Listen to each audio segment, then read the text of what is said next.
এই প্রশ্নপত্র question number 24 যে অঙ্কটি আছে এটি হিন্দিতে এবং ইংলিশে আছে। তো এই কোশ্চেনটি আমি বাংলায় লিখে নিয়েছি এখানে, যাতে সকলের বুঝতে সুবিধা হয়। ঠিক আছে, তো কোশ্চেনটিতে বলেছে 116 টাকা প্রতি কেজি ও 128 টাকা প্রতি কেজি দরের দু প্রকার ডাল 2:1 অনুপাতে মেশানো হয়েছে, তাহলে মিশ্রিত ডালের প্রতি কেজির মূল্য কত হবে?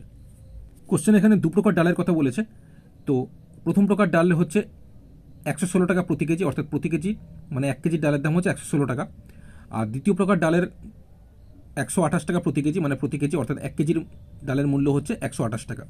এবার কোশ্চেনে বলেছে এই দু প্রকার ডাল 2:1 অনুপাতে মেশানো হয়েছে। তো আমি ধরে নিলাম প্রথম প্রকারের 2 কেজির সাথে দ্বিতীয় প্রকারের 1 কেজি মেশানো হয়েছে। ঠিক আছে, তো প্রথম প্রকারের 1 কেজির মূল্য কত? 116 টাকা। তাহলে 2 কেজির মূল্য কত হবে? 116 গুণ 2 করলে কত হচ্ছে?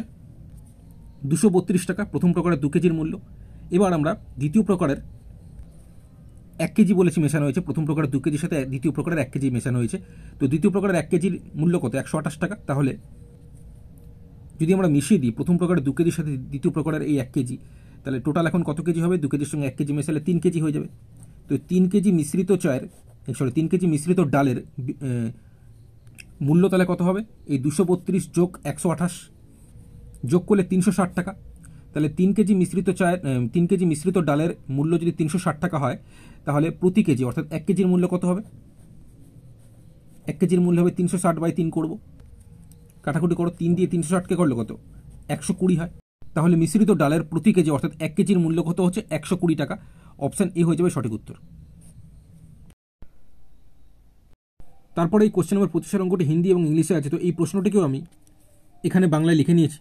তো কোশ্চেনটিতে বলা হয়েছে রাজীব 48 কিলোমিটার প্রতি ঘন্টা গতিবেগে 10 মিনিটে কিছু দূরত্ব এবং 60 কিলোমিটার প্রতি ঘন্টা গতিবেগে 15 মিনিটে বাকি দূরত্ব যায়, তাহলে এই পুরো যাত্রাপথে রাজীবের গড় গতিবেগ কত কিলোমিটার পার ঘন্টা? 4টি অপশন দেওয়া আছে, কোনটা সঠিক উত্তর আমরা দেখব। কোশ্চেনে আমাদের গড় গতিবেগ বের করতে দিয়েছে। তো এই গড় গতিবেগ বের করার ফর্মুলা আমি তোমাদের বলেছি, মোট দূরত্ব বাই মোট সময়। এবার ধরো রাজীব এ স্থান থেকে বি স্থানে যাবে। তো এই পুরো যাত্রাপথের কোশ্চেনে বলেছে 10 মিনিটে তিনি কিছু দূরত্ব গেছেন এবং এই বাকি দূরত্বটা তিনি 15 মিনিটে গেছেন। ঠিক আছে, তো মোট দূরত্ব বের করতে হলে আমরা দেখব এই প্রথম 10 মিনিটে রাজীব কতটা দূরত্ব গেছে আর বাকি 15 মিনিটে রাজীব কতটা দূরত্ব গেছে। তাহলে টোটাল দূরত্বটা আমরা পেয়ে যাবো রাজীব কতটা দূরত্ব গেছে। ঠিক আছে, তো সেক্ষেত্রে এটা তোমরা মনে মনেই করে নিতে পারো। দেখো রাজীবের গতিবেগ প্রথম ক্ষেত্রে বলে দিয়েছিল, রাজীবের গতিবেগ 48 কিলোমিটার পার ঘন্টা। 1 ঘন্টা মানে হচ্ছে 60 মিনিট, মানে রাজীব 60 মিনিটে যদি 48 কিলোমিটার যায়, 1 মিনিটে যাবে 48/60 কিলোমিটার। তাহলে রাজীব এই 10 মিনিটে মানে এই 10 মিনিটে যাবে 48/60 গুণের সাথে কী করে দেবো? 10 গুণ করে দেবো। তাহলে কাটাকুটি করো, 10 6 60, 6 দিয়ে 48কে কাটলে কত? 8। তাহলে রাজীব এই প্রথম 10 মিনিটে আমরা কাটাকুটি করবে 8 কিলোমিটার পাচ্ছি। তাহলে রাজীব প্রথম 10 মিনিটে 8 কিলোমিটার গেছে।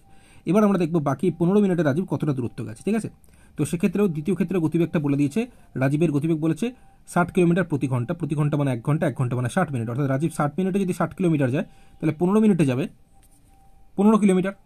তাহলে প্রথম 10 মিনিটে যাচ্ছিল 8 কিলোমিটার, পরের 15 মিনিটে যাচ্ছে 15 কিলোমিটার। টোটাল মোট দূরত্ব কত যাচ্ছে? 8-এর সঙ্গে যদি আমরা 15 যোগ করে দিই, মোট দূরত্ব হয়ে যাবে 23 কিলোমিটার। এবার বাই মোট সময়। মোট সময় কত? প্রথম ক্ষেত্রে সময় নিয়েছিল 10 মিনিট এবং দ্বিতীয় ক্ষেত্রে সময় নিয়েছিল 15 মিনিট। তাহলে টোটাল সময় 10-এর সঙ্গে 15 যোগ করলে 25 মিনিট। 25 মিনিট। এবার এই মিনিটকে আমাকে ঘন্টায় নিয়ে আসতে হবে, কারণ কোশ্চেনে বলেছে রাজীবের গড় গতিবেগ কিলোমিটার পার ঘন্টায়, মানে 1 ঘন্টায় কত কিলোমিটার যাচ্ছে, তাই তো? মানে প্রতি ঘন্টায় কত কিলোমিটার যাচ্ছে। তো মিনিটকে ঘন্টায় নিয়ে যেতে গেলে কী করতে হয়? 22/60 করতে হয়।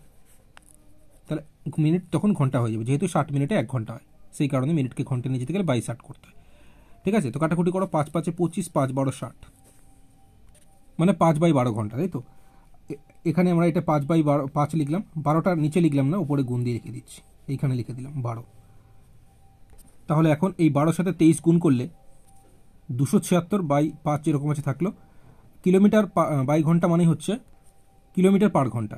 এবার এই 276কে যদি তোমরা 5 দিয়ে ভাগ করো, তাহলে এই 55/1/5 ঘন্টা, 55/5 কিলোমিটার পার ঘন্টা, এটা হয়ে যাবে রাজীবের গড় গতিবেগ। যেটা কোন অপশানে আছে? অপশান বিতে আছে। অপশান বি হয়ে যাবে কারেক্ট অ্যান্সার।